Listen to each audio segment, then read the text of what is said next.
समझा? हाँ। नहीं, तू समझा नहीं.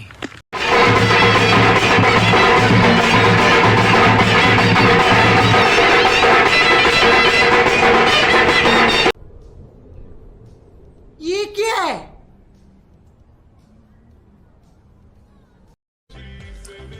यार मैं इतना सुंदर क्यों हूं?